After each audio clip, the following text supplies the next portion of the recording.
बेगूसराय प्रखंड के आनंद जी, मैं उनसे आग्रह करूंगा कि आए। आनंद जी हैं, लगता है कहीं पर गए हुए हैं। हम पूर्व के मंडल अध्यक्ष अविनाश जी से आग्रह करेंगे।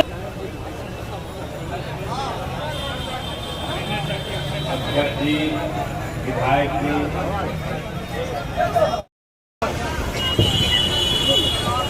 जय श्री राम, जय श्री राम, जय भोले बाबा की जय। आदरणीय हम होते रास्ते मुहिम को पकड़ के रहते और तमाम है प्रशासन जाग के रहते वहाँ मैं हो बढ़िया घंटा होते कि जनता के लिए अपने 22 तारीख को शाम में ही किस बेरहमी से और किस तरह से हमारे महादेव के मंदिर को तोड़ा गया, विखंडित किया गया और किनके द्वारा किया गया। और प्रशासन दूसरे दिन लगभग 24 घंटे तक चुप रही, कोई एक्शन नहीं। और जब हमारे हिंदू धर्म के लोगों का जब पूरा उनका जो है सहिष्णुता का सीमा लांघ गया, तब वो सड़क पर उतरे।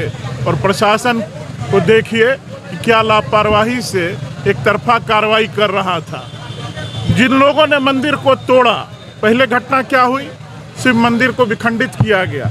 तो जिन लोगों ने तोड़ा उसको पकड़ने में प्रशासन को 3 दिन लग गया।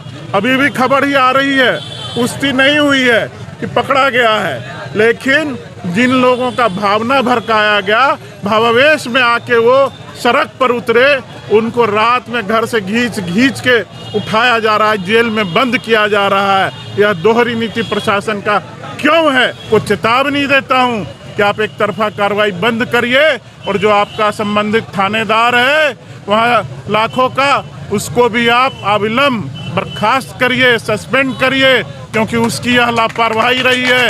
अगर वो चुस्त दुरुस्त,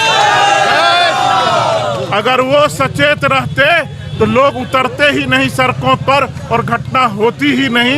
ये फेल्योर अगर किसी का है, विफलता अगर किसी का है, तो प्रशासन का विफलता है। तो अब याचना नहीं, अब रन होगा, संघर्ष बड़ा भीषण होगा। मैं आपसे पूछता हूं कि उसका क्या नाम है? उसका नाम अगर जावेद है तो क्या जावेद को भाजपा के लोगों ने और संघ के लोगों ने कहा कि तुम जाके संघ ये शिव का मंदिर तोड़ो, उसको भी खंडित करो? क्या बेतुकी बातें करते हैं विपक्ष के लोग, इनके पार्टी के लोग और कई जो इंडी गठबंधन बना है, इन लोगों ने कर्नाटक से लेके दिल्ली से लेके सब लोगों ने क्या नारा लगाया है? उन लोगों ने कहा है कि हिंदू धर्म एड्स है, कैंसर है, वायरस है, कई चीज़ों को। तो आप समझिए कि चुनाव के समय में साजिश कौन कर रहा है। और मेरा आरोप है इंडी गठबंधन के सभी दलों पर, बिहार सरकार पर और यहाँ के प्रशासन पर कि कहीं प्रशासन भी तो टूल बनकर इंडी गठबंधन के लोगों का टूल बनकर काम नहीं कर रही है और इस साजिश को अंजाम देने में उनका सहयोग तो नहीं किया है। मैं आखिरी चेतावनी प्रशासन को देता हूं कि आप अपने बंदूक और गोली के दम पर, डंडे के दम पर हिंदू को नहीं डरा सकते हैं, धमका नहीं सकते हैं, उनका दमन नहीं कर सकते हैं। अगर उनकी भावना भड़की थी तो आप पूरे प्रशासन को जाके उनको प्यार से, मोहब्बत से सहलाना चाहिए था, समझाना चाहिए था। डंडे के जोर पे जो आपने काम किया है, तो आप कितने हिंदुओं को गोली चलाएंगे? हम सब हिंदू का सीना आपके सामने खड़ा है, हम सब हिंदू का सीना आपके सामने खड़ा है।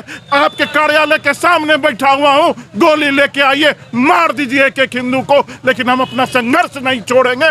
हिंदू के बाजुओं में अभी भी ताकत है। ये वो लोग हैं जो बिहार में बंगाल मॉडल लागू करना चाहते हैं। जिस तरह से ममता बनर्जी ने बंगाल मॉडल लागू किया, उसी तरह से बिहार में ये प्रयोग हो रहा है।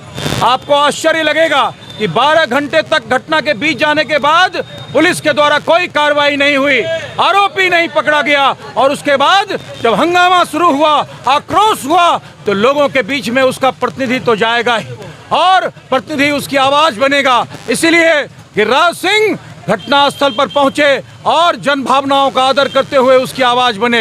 लेकिन मेरा पुलिस प्रशासन पर आरोप है, जिस पर आरोप है, जो आरोपी है वो पकड़ा नहीं जाता है। लेकिन जो लोग आक्रोश में सड़क पर आते हैं, राहगीर हैं, निर्दोष हैं, उनको पकड़कर बुक किया जाता है। आज भी आप सूचना दे रहे हैं जावेद पकड़ा गया है, लेकिन जावेद के पीछे कारी मियाँ का कौन सा बड़ा गैंग है जो भू माफिया है, जो शराब माफिया है और लाखों थाना उसका संरक्षण करता है। इसीलिए एनएच के बगल में बैठे हुए अवैध निर्माण का कार्य और उसको हटाने की बार बार पुरजोर मांग गिरिराज सिंह जी ने किया, लेकिन उसके बावजूद भी चूंकि थाना का संरक्षण है, शराब बिक रहा है, अवैध माफिया का कब्जा है, इसीलिए उसको नहीं हटाया गया और ये घटना घटी। हमारा साफ साफ कहना है, बेगूसराय में विरोधी यदि प्रयोग करना चाहते हैं, विरोधी चाहते हैं कि हम गिरिराज सिंह को नीचा दिखाना चाहते हैं, तो हम उनको आगाह करना चाहते हैं कि विरोधियों ने ये प्रयोग पिछले चुनाव में किया था,